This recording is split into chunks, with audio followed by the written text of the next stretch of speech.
Hello बच्चों। और last time मैंने प्रोजेक्टाइल पे वीडियो बनाया था और लास्ट वीडियो शायद हमारी एडवांस के मैंने 2 क्वेश्चन उसमें डाले थे। ठीक है, आज हम सर्कुलर मोशन करेंगे। देखते हैं क्या है इसमें।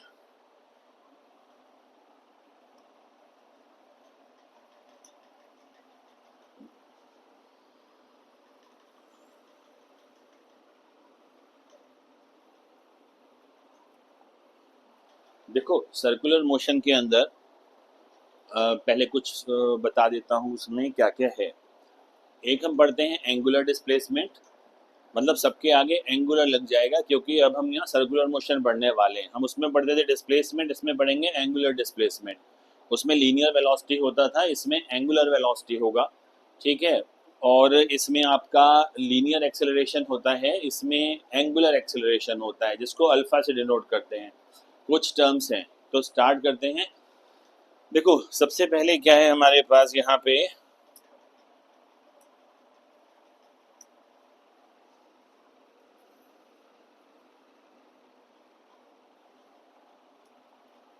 लेट मान के चलते हैं पहला हमारा बॉडी जो है ना वो किस पॉइंट पे है। पहला हमारा बॉडी जो है वो ए पॉइंट पे है, यहाँ पे।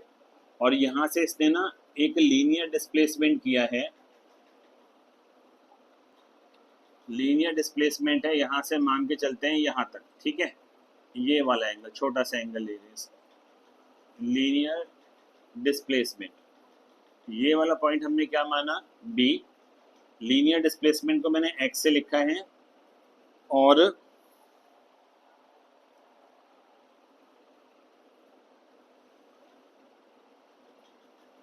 ये एंगुलर डिस्प्लेसमेंट मैंने बना दिया। एंगुलर डिस्प्लेसमेंट मैंने बना दिया, यहाँ पर क्या बना दिया मैंने, थीटा बना दिया। ठीक है, अब ध्यान से समझना। मैथ्स में आपने एक फॉर्मूला पढ़ा है, theta equal to arc upon क्या होता है, रेडियस होता है। Theta equal to arc upon radius. तो हम पहले पढ़ने वाले हैं इसमें एंगुलर डिस्प्लेसमेंट।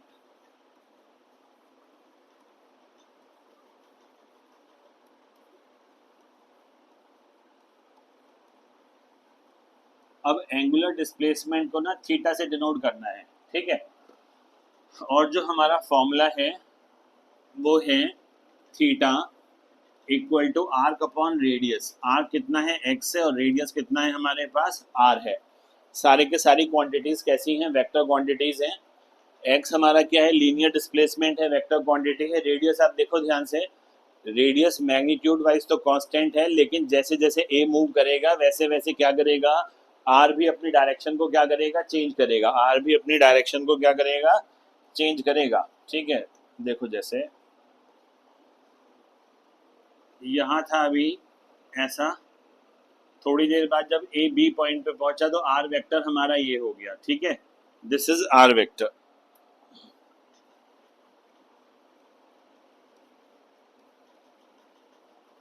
तो ये भी वेक्टर क्वांटिटी है, ये भी वेक्टर क्वांटिटी है, तो एंगुलर डिस्प्लेसमेंट भी कैसी क्वांटिटी आ जाएगी हमारे पास, this is also a vector quantity.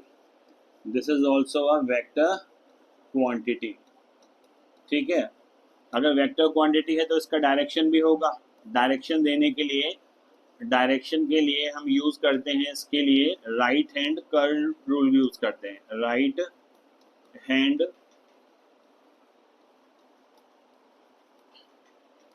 अब राइट हैंड को यूज करेंगे इसमें। ठीक है, देखो फिंगर्स को ऐसे कर्ल करना है जिस डायरेक्शन में मोशन हो रहा है। मोशन किस डायरेक्शन में हो रहा है हमारा, मैंने मान लिया डायरेक्शन हमारा ये है, एंटी क्लॉकवाइज डायरेक्शन है। तो देखो जरा यहाँ पर, इसको ऐसे रखा रेडियस के अलोंग और ऐसे कर्व किया, तो मेरा थंब जो है वो आउटवर्ड आ रहा है। थंब जो है आउटवर्ड आ रहा है।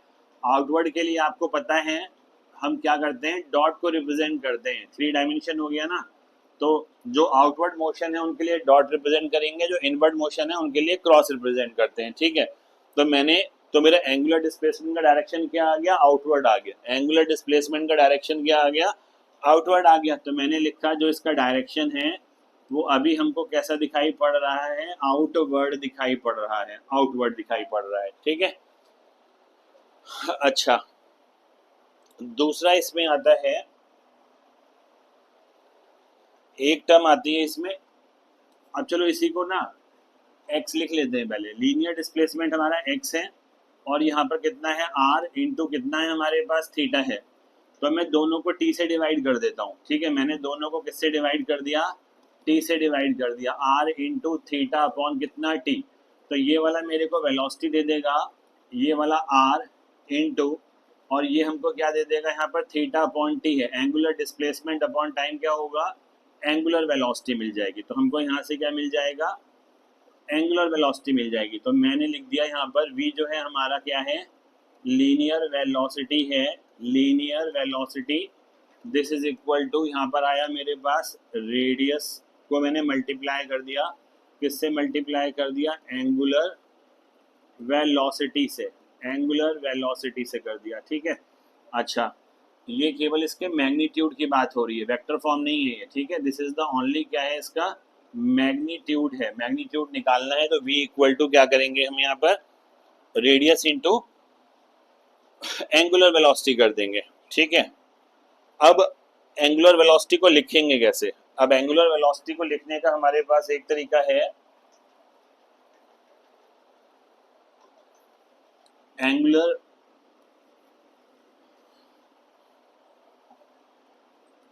मैंने यहाँ पर लिखा एंगुलर वेलोसिटी लिखा, एंगुलर वेलोसिटी। तो एंगुलर वेलोसिटी क्या हो जाएगा,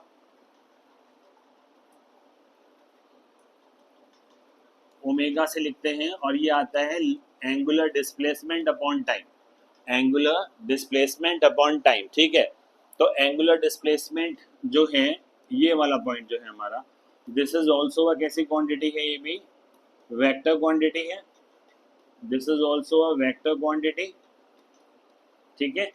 और इसकी जो डायरेक्शन होगी, जो इसकी डायरेक्शन होगी, direction is same as linear, is same as angular displacement, direction is same as the angular displacement है, बाहर की तरफ ही होनी है angular displacement, ठीक है, अभी बताया था।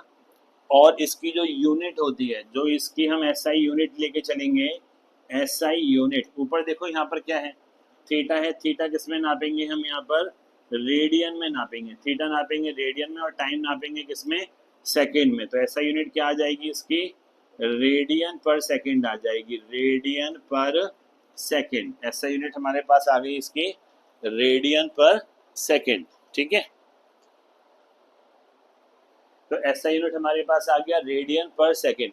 थीटा क्या होता है, एंगुलर डिस्प्लेसमेंट होता है। अब एक टर्म नहीं आती है इसमें, टाइम पीरियड और फ्रीक्वेंसी क्या होती है, ठीक है। देखो, नंबर ऑफ साइकिल, एक साइकिल में 360, दो साइकिल में 720 है ना। तो नंबर ऑफ साइकिल पर सेकंड जो बनाएगा उसको क्या बोलेंगे, फ्रीक्वेंसी बोलते हैं, उसको क्या बोलते हैं, फ्रीक्वेंसी बोलते हैं, और ऐसे इसको डिनोट भी करते हैं, ठीक है।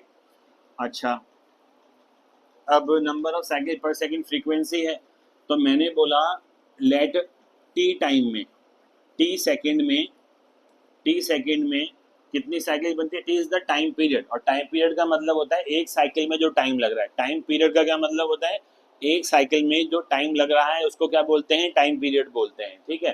तो एक साइकिल में कितना एंगल कवर करेगा, एंगुलर डिस्प्लेसमेंट कितना हो जाएगा, 360 डिग्री हो जाएगा, एंगुलर डिस्प्लेसमेंट कितना हो जाएगा, 360 डिग्री हो जाएगा। तो एक साइकिल में वो घूमता है 360 degree into pi upon 180, radian में कन्वर्ट करने के, तो मेरे पास क्या आएगा, 2 पाई रेडियन आ जाएगा, 2 पाई रेडियन, इतना एंगल बनेगा, ठीक है। अच्छा, तो टी सेकंड में वो एक साइकिल बना रहा था, तो एक सेकंड में कितनी साइकिल बनाएगा, एक सेकंड में कितनी साइकिल बनाएगा वो, इसको ना भी एंगल को हम बाद में लिख लेंगे थोड़ा, पहले फ्रीक्वेंसी का मैच करवा देता हूँ, नहीं तो कंफ्यूजन हो जाएगा।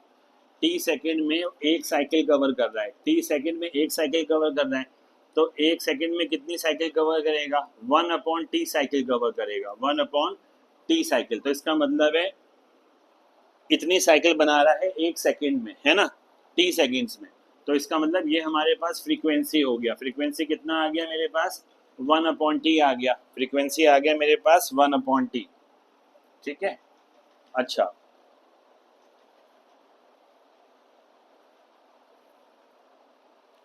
अब जो अभी किया था वही आ जाओ, ठीक है। लेट टी सेकंड में मैंने बोला वो एक साइकिल बना रहा है, 1 साइकिल। तो एक साइकिल को अगर रेडियन में करेंगे तो अभी बताया था कितना आएगा, 2 पाई रेडियन आ जाएगा। एक साइकिल मतलब 360 डिग्री कवर कर रहा है, 2 पाई रेडियन कर रहा है, ठीक है। तो एक सेकंड में वो कितना कवर करेगा, एक सेकंड में वो कवर करेगा यहाँ पर 2 पाई अपॉन टी कवर करेगा। तो इसको क्या लिखेंगे यहाँ पर, 2 पाई, और 1 अपॉन टाइम क्या होता है, फ्रीक्वेंसी होती है। इसको ऐसे लिखेंगे, क्या होता है, 1 अपॉन टाइम क्या होता है, फ्रीक्वेंसी होती है, ठीक है। अब आ जाओ जरा ओमेगा पे।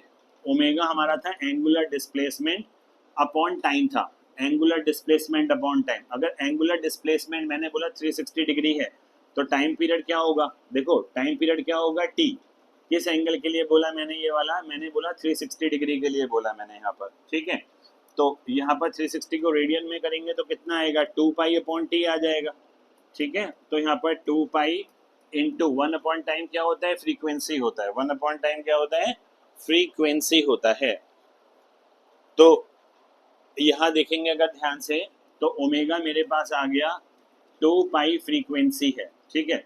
इसी को अगर ये फॉर्मूला यूज करेंगे तो हम इसी को नया नाम दे देते हैं, एंगुलर फ्रीक्वेंसी बोल देते हैं। एंगुलर क्या बोल देते हैं इसको, एंगुलर फ्रीक्वेंसी बोल देते हैं, एंगुलर फ्रीक्वेंसी, ठीक है यहाँ तक। अच्छा, और इसकी यूनिट क्या हो सकती है, इसकी यूनिट हो सकती है हमारे पास फ्रीक्वेंसी की साइकिल पर सेकंड, यहाँ रोटेशन पर मिनट, और यहाँ रोटेशन पर सेकंड, ठीक है। 3 तरह से लिखी आ सकती है, हर्ट्ज भी होती है, पर रोटेशन पर, क्योंकि यहाँ पर रोटेशन पढ़ रहे हो तो रोटेशन पर मिनट हो सकती है, रिवॉल्यूशन पर मिनट, जो चाहे बोल लो, रिवॉल्यूशन पर सेकंड होता है, ठीक है। तो एक मेरे को ओमेगा का ना ये वाला फॉर्मूला मिल गया, एक मेरे को ओमेगा का ये वाला फॉर्मूला भी मिल गया मेरे को यहाँ पर, ठीक है। अच्छा,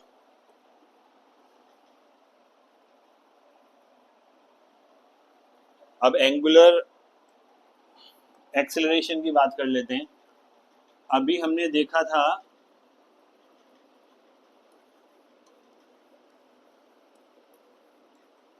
एंगुलर एक्सेलरेशन, एंगुलर एक्सेलरेशन को हम लिखते हैं यहाँ पर अल्फा से लिखते हैं, ठीक है। और अभी हमने फॉर्मूला थोड़ी देर पहले पढ़ा था, क्या फॉर्मूला पढ़ा था, देखो जरा, D X upon D T किया था ना, तो वहां पर एक फॉर्मूला निकल कर आया था हमारे पास, v equal to r into omega आया था, v equal to r into omega.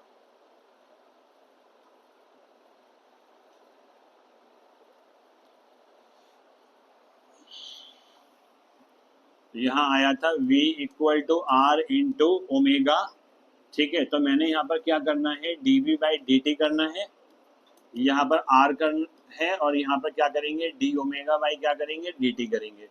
तो dv अपॉन dt हमें पता है एक्सेलरेशन होता है, यहाँ पर r इंटू कितना आएगा, alpha, D omega upon D T. तो दिस इज इक्वल टू, जैसे लीनियर एक्सेलरेशन होता था ना, rate of change of velocity, वैसे एंगुलर एक्सेलरेशन होता है rate of change of angular velocity. तो हम यहाँ पर लिख सकते हैं इसको, हम लिख सकते हैं rate of change of angular velocity, rate of change of angular velocity, ठीक है। अब ये भी कैसी क्वांटिटी होती है, एंगुलर वेलोसिटी, एंगुलर एक्सेलरेशन,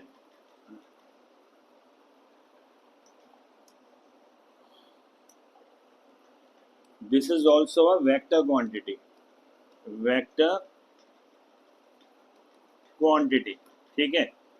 अगर ओमेगा इंक्रीज करेगा तो अल्फा की जो डायरेक्शन है, अल्फा की जो डायरेक्शन है is same as, is same as angular velocity, angular velocity, ठीक है, is same as angular velocity.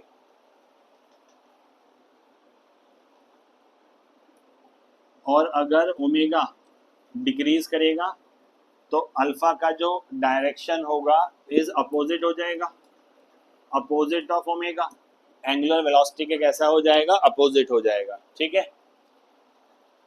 अच्छा ठीक है, यहाँ तक पहुँच गए। अब ए में और अल्फा में रिलेशन देखते हैं थोड़ा सा। देखो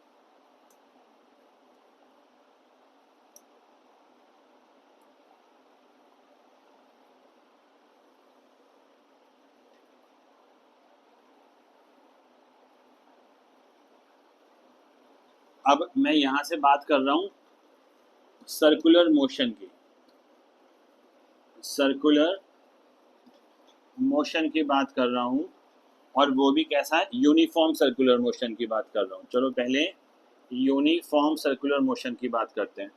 अब यूनिफॉर्म सर्कुलर मोशन में मुझको एक चीज समझ में आई है,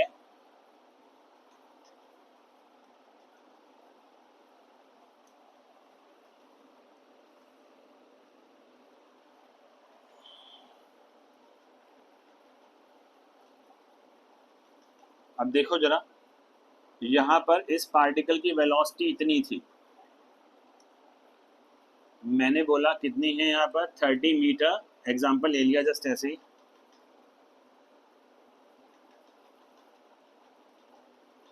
मैंने बोल मैंने बोला 30 मीटर पर सेकेंड है, दिस इज मैंने बोल दिया v1 है, ठीक है। दूसरा मैंने क्या करा, जब पार्टिकल यहाँ आ गया तो उसकी वेलोसिटी कुछ ऐसी हो जाएगी,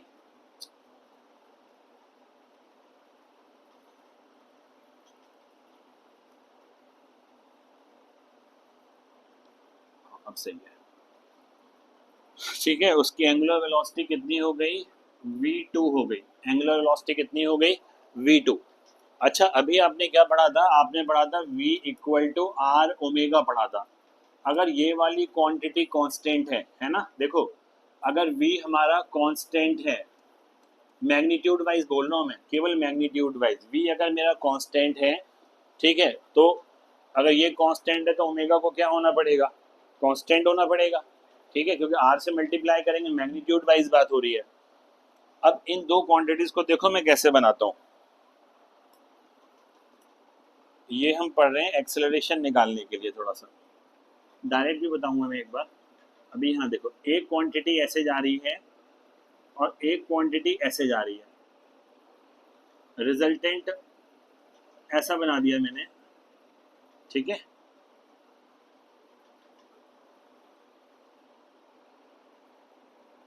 देखो ये वाला क्वांटिटी मैंने ले लिया, यहाँ पर v2 है, और ये वाला v1 है, और इसको बोल दिया मैंने कितना है, डेल्टा v है, डेल्टा v।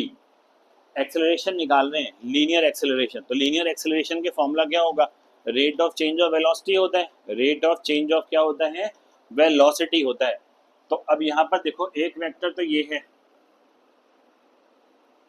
ठीक है, एक वेक्टर ये है, इसके हेड पे इसका टेल है, और ये रिजल्टेंट वेक्टर है। तो मुझे क्या लिखना चाहिए, मुझे लिखना चाहिए v1 vector plus delta v is equal to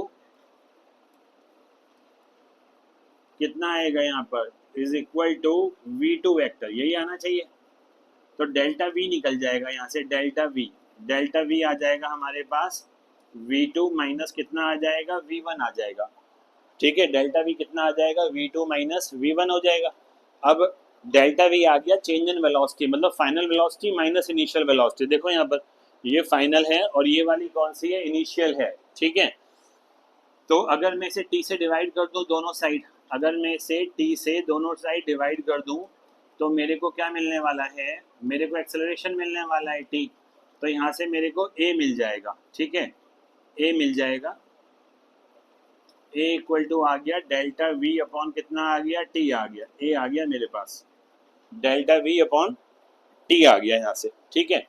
अब इसकी डायरेक्शन देखो, वेलोसिटी इस डायरेक्शन में है, ठीक है, तो एक्सेलरेशन की डायरेक्शन निकाल सकते हैं हम यहाँ से।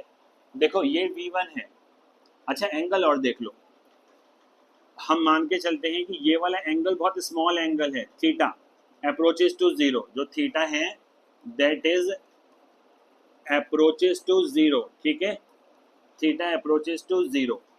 और v1 और v2 को ध्यान से देखो, डायरेक्शन चेंज हो रही है लेकिन मैग्नीट्यूड वाइज अभी भी कैसे हैं, मैग्नीट्यूड वाइज अभी भी कैसे हैं, सेम है, मैग्नीट्यूड वाइज अभी भी सेम है। अब ये दोनों का मैग्नीट्यूड सेम है तो ये वाला एंगल बराबर बनेगा, ये वाला एंगल बराबर बनेगा, ठीक है। तो ये नेग्लिजिबल है, दो एंगल्स बराबर हैं तो ये जो एंगल आ जाएंगे कितने कितने के आ जाएंगे, 90 डिग्री के, और ये भी कितना आ जाएगा, 90 डिग्री का आ जाएगा। ये वाली बात समझ में आ गई, 90 और 90 के आ जाएंगे। तो यहाँ देखो जरा,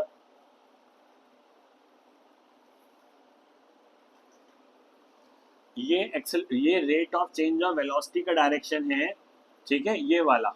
तो यहाँ पर देखो ये परपेंडिकुलर है, किसके परपेंडिकुलर है, V1 के, और परपेंडिकुलर ये V2 के भी परपेंडिकुलर है। तो अगर परपेंडिकुलर बनाना है तो क्या करेंगे, यहाँ से ये वाला भी ये वाला भी परपेंडिकुलर है, और ये वाला यहाँ V2 के यहाँ परपेंडिकुलर है। तो ये डायरेक्शन हो गई, किसकी डायरेक्शन हो गई, सेंट्रीपिटल एक्सेलरेशन की, टुवर्ड्स द सेंटर है ना, तो इसलिए इसको बोलते हैं centripetal acceleration. Rate of change of velocity क्या बोला था, एक्सेलरेशन होता है।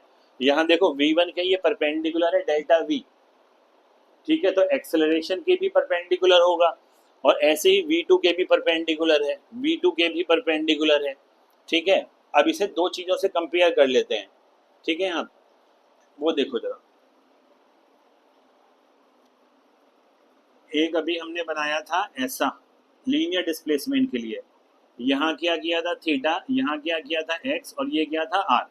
तो जरा थीटा निकाल लेते हैं यहाँ से, देखो थीटा निकाल लें, थीटा इक्वल टू, पहले यहाँ देखो आर्क अपॉन क्या था रेडियस, और यहाँ थीटा निकालेंगे तो ये डेल्टा वी अपॉन वी आ जाएगा, ठीक है, delta v upon v, magnitude wise तो कांस्टेंट ही है ना, तो मैग्नीट्यूड ही ले रहा हूँ मैं इनका, ठीक है। तो अब मैंने क्या करा, यहाँ पर मैंने लिखा x अपॉन आर, यहाँ v equal to delta v लिखा, डेल्टा वी, और फिर मैंने दोनों साइड t से डिवाइड कर दिया, तो मैंने लिखा v upon r into x upon t, और यहाँ पर डेल्टा v अपॉन टी। तो यहाँ तो एक्सेलरेशन आ गया, ये भी वेलोसिटी है, ये भी वेलोसिटी है, और ये r है, तो v स्क्वायर अपॉन आर है ना, v square upon R, this is equal to A C आ गया। इसका नाम सेंट्रीपिटल एक्सेलरेशन है, क्योंकि ये वाला एक्सेलरेशन टुवर्ड्स द कहाँ पर है, ये वाला एक्सेलरेशन टुवर्ड्स द सेंटर है, टुवर्ड्स द सेंटर, इसीलिए इसका नाम क्या रखा हमने, सेंट्रीपिटल एक्सेलरेशन रखा। देखो एक बात समझो, यूनिफॉर्म सर्कुलर मोशन है, ठीक है, और ये एक्सेलरेटेड मोशन होता है, एक्सेलरेटेड मोशन, क्योंकि वेलोसिटी मैग्नीट्यूड वाइज सेम है पर डायरेक्शन चेंज हो रही है, तो हम बोलते हैं there is a change in velocity, there is a change in velocity. और जब हम बोलते हैं किसी की वेलोसिटी चेंज हो रही है तो हम उसे बोलते हैं एक्सेलरेटेड या डी एक्सेलरेटेड मोशन है। तो circular motion is an accelerated motion, ठीक है, एक्सेलरेटेड मोशन होता है। अच्छा, तो मैंने सेंट्रीपिटल एक्सेलरेशन तो निकालना बता दिया, ये आ गया मेरे पास, कितना आ गया मेरे पास, ये आ गया वी स्क्वायर अपॉन आर आ गया, है ना। तो दूसरा फॉर्मेट भी हो सकता है इसका, A C equal to V square upon R है, और वी इक्वल टू क्या होता था, R omega, V equal to क्या होता था, आर ओमेगा होता था। तो यहाँ से कितना आएगा, आर ओमेगा स्क्वायर आ जाएगा। तो ए सी को हम लिख सकते हैं आर ओमेगा स्क्वायर भी लिख सकते हैं, ठीक है।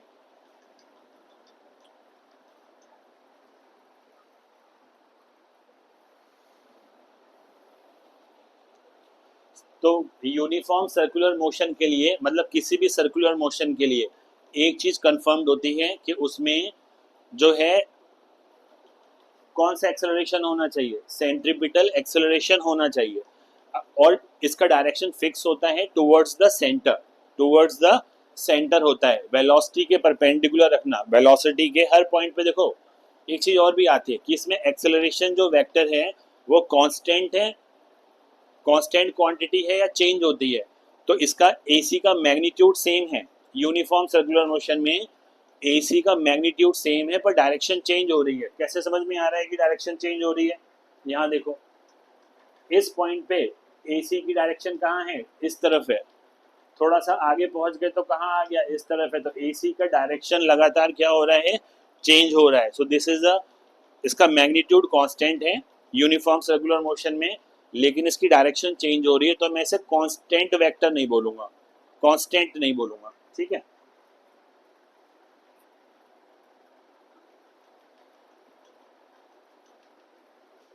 तो इसका काम क्या होता है ये भी सुन लो। तो इसका काम क्या होता है, जो वर्क होता है, work of centripetal acceleration is to change the direction of motion, ठीक है, is to change the direction of motion, is to change the direction of motion। इसका काम केवल इतना होता है, is to change the direction of motion, ठीक है। अच्छा, मतलब अगर आपकी स्पीड कांस्टेंट है, आप एक कांस्टेंट स्पीड से टर्न लेते हो, कांस्टेंट 30 मीटर पर सेकंड, 30 मीटर पर सेकंड, 30 30 30 30, तो उसमें केवल एक एक्सेलरेशन लगेगा, वो भी टुवर्ड्स द सेंटर, जिसको बोलते हैं सेंट्रीपिटल एक्सेलरेशन है। सबसे पहले तो यही आएगा अगर मोशन कैसा है, सर्कुलर है। अब नॉन यूनिफॉर्म में क्या होगा, नॉन यूनिफॉर्म में आपकी वेलोसिटी लगातार चेंज होगी, या तो इंक्रीज होगी या तो डिक्रीज होगी। अब बात सुनना ध्यान से, या तो वेलोसिटी इंक्रीज होगी या तो वेलोसिटी डिक्रीज होगी। एक्सेलरेशन, अगर वेलोसिटी बढ़ता है तो एक्सेलरेशन का डायरेक्शन जो होता है, एक्सेलरेशन का जो डायरेक्शन होगा वो सेम होगा वेलोसिटी के। लेकिन अगर वेलोसिटी डिक्रीज हो रही है तो एक्सेलरेशन का डायरेक्शन जो हो जाएगा वो अपोजिट हो जाएगा वेलोसिटी से, डी एक्सेलरेशन। ये बात समझ में आती है। अच्छा, अगर नॉन यूनिफॉर्म सर्कुलर मोशन है तो क्या होगा वो देख लेते हैं।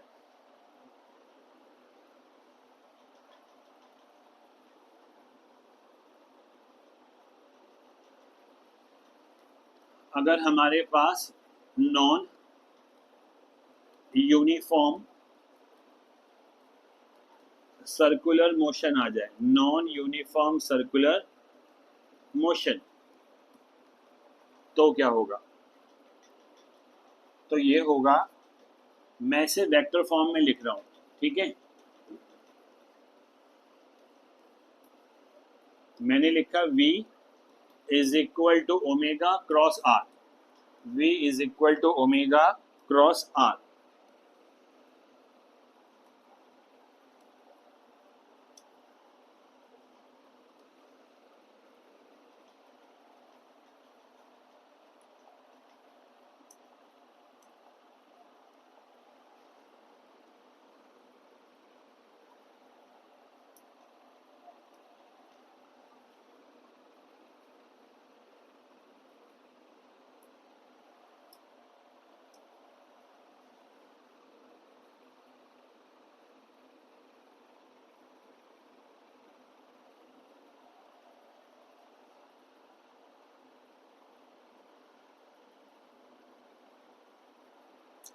यहां देखेंगे, ये वाला डायरेक्शन किसका बनाया था मैंने, ए सी का बनाया था, है ना, ये वाला डायरेक्शन ए सी का। और ये वाला वेलोसिटी अब कांस्टेंट नहीं है, चेंज हो रहा है, तो यहाँ पर डी वी बाई क्या हो रहा है, डी टी चेंज हो रहा है, not a v is not a constant. तो जो rate of change of velocity आपने पढ़ा था, rate of change of velocity क्या होता है, एक्सेलरेशन होता है। और ये किसके अलोंग हो रहा है, टेंजेंट के अलोंग हो रहा है। ये किसके अलोंग हो रहा है, टेंजेंट के अलोंग हो रहा है, तो इसको नाम बोल देते हैं ए टी है, ठीक है, टेंजेंटियल एक्सेलरेशन है। क्या नाम बोल देते हैं इसको, ए टी। वेलोसिटी चेंज हो रही है अलोंग द टेंजेंट। देखो, किसी भी सर्कुलर मोशन में जो पहले अपियर होगा वो अपियर होता है सेंट्रीपिटल एक्सेलरेशन, उसके बिना सर्कुलर मोशन नहीं हो सकता। अगर टेंजेंटियल नहीं है तब भी कोई फर्क नहीं पड़ेगा, अगर स्पीड कांस्टेंट है। लेकिन अगर आप स्पीड को चेंज कर रहे हो, टर्न करते टाइम स्पीड बढ़ाते जा रहे हो, तो वहां पर कौन अपियर हो जाएगा, टेंजेंटियल एक्सेलरेशन अपियर हो जाएगा, ठीक है। अब बात सुनो ध्यान से, इसको मैं डेरिवेट कर देता हूं। तो मैंने लिखा डी वी बाई मैंने लिखा डी टी इक्वल टू मैंने लिखा d omega cross r upon में क्या लिखा मैंने, डी टी प्लस, फिर मैंने ओमेगा को बाहर रखा, इंटू डी आर अपॉन कितना आएगा, डी टी आएगा, ठीक है, D R upon D T. अब यहां समझो जरा, D omega upon D T अभी हमने पढ़ा था क्या होता था, अल्फा होता था, D omega upon D T alpha. तो अल्फा क्रॉस आर, यहाँ ओमेगा। अब D R upon D t क्या हो जाएगा, वेलोसिटी हो जाएगा ना। देखो मेरी बात समझना, यहाँ ये थोड़ा प्रॉब्लम दे देगा तुमको अगर नहीं समझोगे। एक वेक्टर ये है, ये मैंने कहा आर वेक्टर है, ये वाला आर वेक्टर है और ये वाला भी आर वेक्टर है। तो आर वेक्टर चेंज होगा तो उस क्वांटिटी के लिए कौन जिम्मेदार है बताओ जरा। D R upon D T अगर चेंज हो रहा है, रेडियस आर वेक्टर चेंज हो रहा है, तो इसके लिए कौन जिम्मेदार होगा, वेलोसिटी जिम्मेदार होगी। ठीक है। अब ये वाला d v by d t क्या होता है, एक्सेलरेशन है, तो मैंने बोला ये हमारा नेट एक्सेलरेशन आ गया, ए नेट। ठीक है। तो ए नेट का फॉर्मूला देख लो जरा क्या है। अच्छा ओमेगा क्रॉस आर करो क्या बनेगा, देखो ओमेगा कहाँ है, अगर वेलोसिटी बढ़ रही है, अभी हमने देखा था ना, अगर डायरेक्शन ऐसा है, डायरेक्शन ऐसा है, तो एंगुलर डिस्प्लेसमेंट भी कहाँ है, बाहर। ठीक है। ओमेगा भी कहाँ होगा, बाहर होगा, और अल्फा भी कहाँ होगा, बाहर की तरफ होगा। ये कुछ इस तरह से जाएगा। तो यहाँ ओमेगा क्रॉस आर करके देखो, ये ओमेगा है बाहर की तरफ। ठीक है। और मुझे क्या करना है, क्रॉस वी करना है, और वी मेरे पास इस तरफ है ना। तो ऐसे करो, ये वाली बात समझ में आई। देखो इस वाले को देखना, इस वाली क्वांटिटी को, ओमेगा क्रॉस आर, ओमेगा आपकी तरफ है और आर फिंगर्स को टर्न करो ऊपर, वेलोसिटी कहाँ है, ऊपर की तरफ है, ऐसा। तो मेरे पास मेरा थंब कहाँ आ रहा है, इनवर्ड आ रहा है ना। तो ये तुमको डिनोट कर रहा है ये वाला एक्सेलरेशन, ए सी, ए सी को डिनोट कर रहा है। तो ये वाला जो क्वांटिटी है, ये वाली जो क्वांटिटी है, इन दोनों के बीच में एंगल कितना बन रहा है, देखो ओमेगा क्रॉस आर, ये ओमेगा है, ये प्लेन पे, वेलोसिटी प्लेन पे है और ओमेगा बाहर है, दोनों के बीच में एंगल 90 डिग्री है। क्रॉस प्रोडक्ट में A vector cross B vector equal to A का मैग्नीट्यूड बी का मैग्नीट्यूड साइन 90, और साइन 90 कितना होता है, 1 होता है। तो मैं इसे लिख सकता हूँ, ये ओमेगा वी आ गया, ओमेगा वी। और ऐसी अल्फा को देखो, अगर ओमेगा बाहर है तो अल्फा भी कहाँ होगा, बाहर होगा। अल्फा कहाँ होगा, बाहर होगा, एंगुलर वेलोसिटी की डायरेक्शन में होगा। क्रॉस आर करना है, क्रॉस आर करना है, ये प्लेन पे है तो ऐसे कर लो, ये आ गया प्लेन पे, ये वाला देखो क्रॉस आर, थंब ऊपर की तरफ है, ऊपर की तरफ, तो मतलब ये वाला एक्सेलरेशन ऊपर की तरफ जाएगा, ये वाला एक्सेलरेशन ऊपर की तरफ जाएगा। ठीक है। तो ये वाला जो बन गया तुम्हारे पास, ये वाला क्या बन गया, ए टी बन गया, ऐसा। देखो वेलोसिटी और एक्सेलरेशन दोनों सेम डायरेक्शन में है, तो यहाँ पर हमारे को क्या मिलेगा, अल्फा और आर दोनों के बीच का एंगल 90 डिग्री है, दोनों के बीच का एंगल 90 डिग्री है, ये मैंने बता दिया था अभी। तो जो मेरे को नेट एक्सेलरेशन मिलेगा, नेट एक्सेलरेशन मिलेगा, ठीक है। इसको ऐसा करते हैं, पहले वेक्टर फॉर्म में ही छोड़ देते हैं, पहले से लिख लेते हैं, उसके बाद चेंज कर देंगे। अब ये वाला क्या आ जाएगा, ये वाला अभी हमने प्रूव किया 80 हुआ, और ये वाला सेंटर की तरफ था, तो ये सेंट्रीपिटल एक्सेलरेशन है। तो इसके लिए फॉर्मूला क्या बनेगा हमारे पास, ए नेट निकालना अगर है आपको, तो आप लिखोगे ए टी स्क्वायर प्लस क्या लिखोगे, ए सी स्क्वायर, है ना। क्यों लिखोगे, क्योंकि देखो ए टी और ए सी के बीच में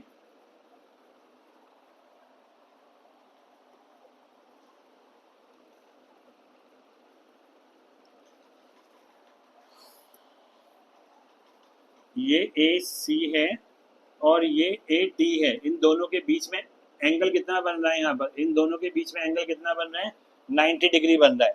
तो मेरे को ये मिल जाएगा। तो यहाँ से ए टी अगर निकालना है, ए टी तो अल्फा इंटू क्या करोगे, आर करोगे। और अगर ए सी निकालना है, ए सी, तो यहाँ पर ओमेगा क्रॉस क्या करोगे, वी करोगे, ओमेगा इंटू वी। ठीक है। मैंने बता दिया था क्रॉस प्रोडक्ट है ये। तो ओमेगा देखो बाहर की तरफ है, ओमेगा कहाँ है, बाहर की तरफ है, और वेलोसिटी कहाँ है, ऐसा है। ये वेलोसिटी और ये ओमेगा दोनों के बीच का एंगल कितना बन रहा है, 90 डिग्री बन रहा है। ठीक है। अब इसको चाहो तो चेंज कर लो, ओमेगा को हमने निकाला था, क्या निकाला था हमने, यहाँ देख लेते हैं एक बार। थीटा इक्वल टू क्या था हमारा, आर्क अपॉन रेडियस था, तो x equal to theta into R आया था, तो D X upon D T किया था यहाँ पर, तो R into D theta upon D T किया, तो यहाँ पर velocity equal to are omega आ गया था मेरे पास, मैग्नीट्यूड वाइज, मैग्नीट्यूड ले रहा हूँ केवल मैं इसका, ये है। तो यहाँ पर v को लिख लो, ओमेगा, v को तोड़ो जरा, v को आर ओमेगा, आर ओमेगा, तो यहाँ पर आ जाएगा आर ओमेगा स्क्वायर आ जाएगा, ठीक है, आर ओमेगा स्क्वायर। और अगर ओमेगा को तोड़ें तो v upon r into v, तो यहाँ पर क्या आ गया, वी स्क्वायर अपॉन कितना आ गया, आर आ गया। तो मेरे पास ये निकल कर आ गया। अगर मुझे ये चाहिए ए सी, तो मैं लगा सकता हूँ वी आर ओमेगा स्क्वायर भी लगा सकता हूँ और वी स्क्वायर अपॉन आर भी लगा सकता हूँ। ये मेरे पास एक पॉइंट आ गया। और अगर टेंजेंटियल एक्सेलरेशन निकालना है तो अल्फा चाहिए और आर चाहिए। फिर से देखो, वेलोसिटी बढ़ रही है, वेलोसिटी बढ़ रही है, तो अल्फा का डायरेक्शन ओमेगा की डायरेक्शन में होगा और दोनों आउटवर्ड है। ये अल्फा है और ये आर है, ये अल्फा है और ये आर है। तो ये वाला एक्सेलरेशन दे देगा। दो वेक्टर का क्रॉस प्रोडक्ट क्या देता है, एक ऐसा वेक्टर देता है जो दोनों के परपेंडिकुलर हो, ठीक है। हाँ, तो ये वाला मुझको क्या मिल गया,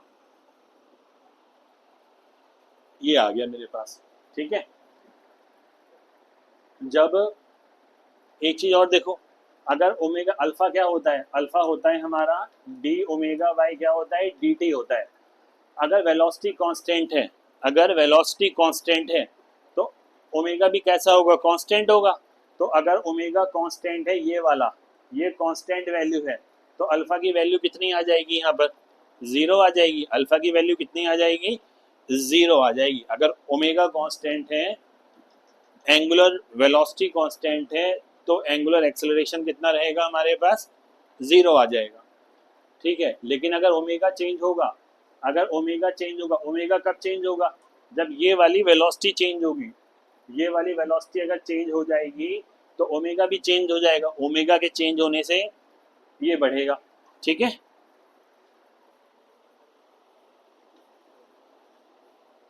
हाँ, ठीक है। अब इसका नेट डायरेक्शन देख लो।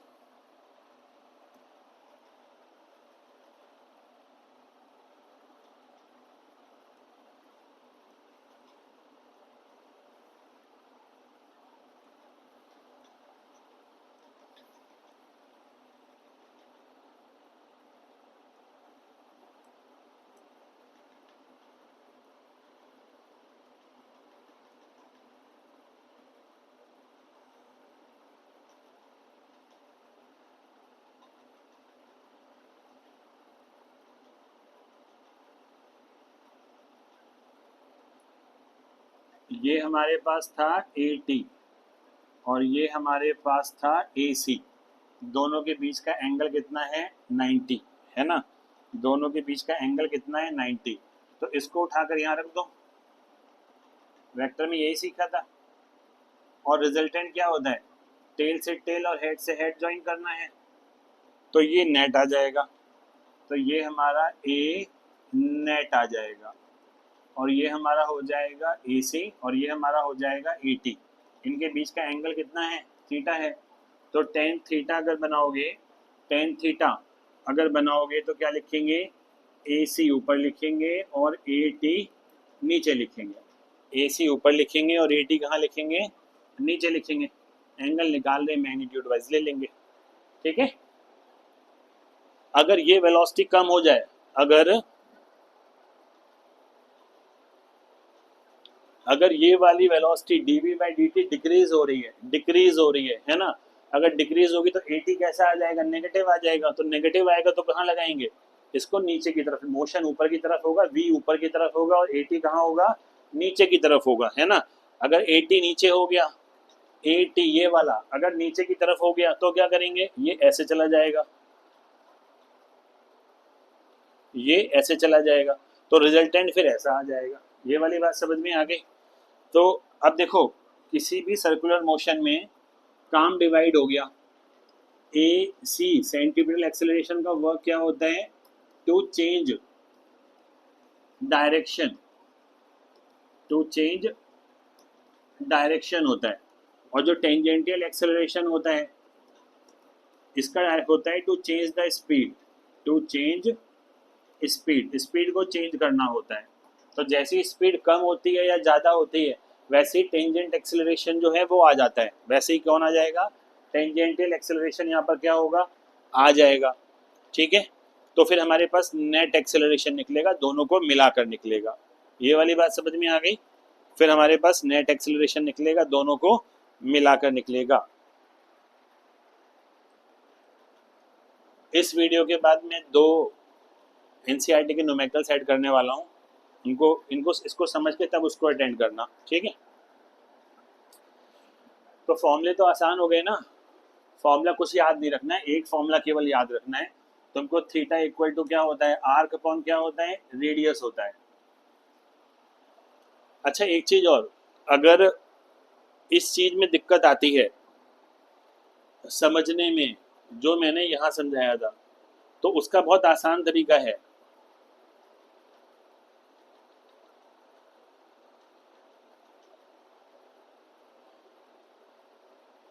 यहाँ ये सब करने में एक ही जो डायरेक्शन है, A delta V by delta T आया था, है ना। तो मैंने बताया था तुम लोगों को, यहाँ पे डेल्टा वी की डायरेक्शन ये है, डेल्टा वी की डायरेक्शन ये है इधर, तो एक्सेलरेशन भी इधर होगा। तो किसके परपेंडिकुलर होगा, वेलोसिटी के परपेंडिकुलर होगा, वेलोसिटी के परपेंडिकुलर होगा। लेकिन अगर यहाँ देखोगे ना, क्रॉस प्रोडक्ट ज्यादा अच्छा है, ये सब कुछ खुद ही बता देता है।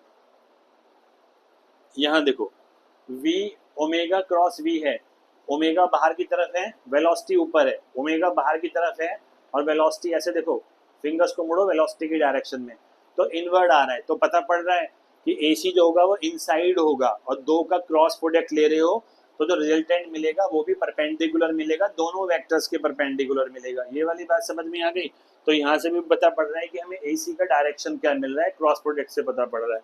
और ऐसे ही इसका भी पता पड़ रहा है, अल्फा वेलोसिटी बढ़ रही है, वेलोसिटी के बढ़ने से ओमेगा बढ़ेगा, वेलोसिटी के बढ़ने से ओमेगा बढ़ेगा, ओमेगा बढ़ेगा तो अल्फा का डायरेक्शन ओमेगा की डायरेक्शन में आ जाएगा।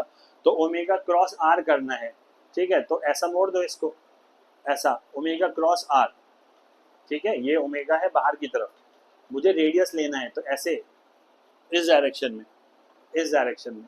तो ये वाला कितना मिल जाएगा मुझको, यहाँ से 80 मिल जाएगा, ठीक है।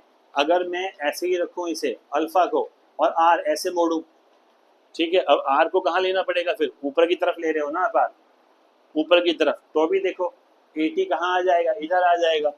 तो 80 का डायरेक्शन क्या हो जाए, किसी भी पॉइंट पे चेक कर लो, जहां आर वेक्टर लोगे ना उसी पॉइंट पे आपको 80 मिल जाएगा। अगर आप क्रॉस प्रोडक्ट लगाओगे टेंजेंटियल एक्सेलरेशन आपको मिल जाएगा, ठीक है।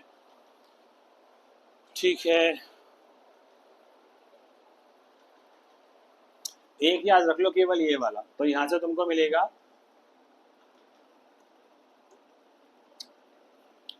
तो आर्क अपॉन रेडियस, तो x equal to r into theta. अब जब यहाँ t से डिवाइड करोगे दोनों को, तो यहाँ वेलोसिटी r ओमेगा मिल जाएगा, इसको t से डिवाइड करोगे दोनों साइड, तो यहाँ a मिलेगा, यहाँ r मिलेगा, यहाँ अल्फा मिलेगा।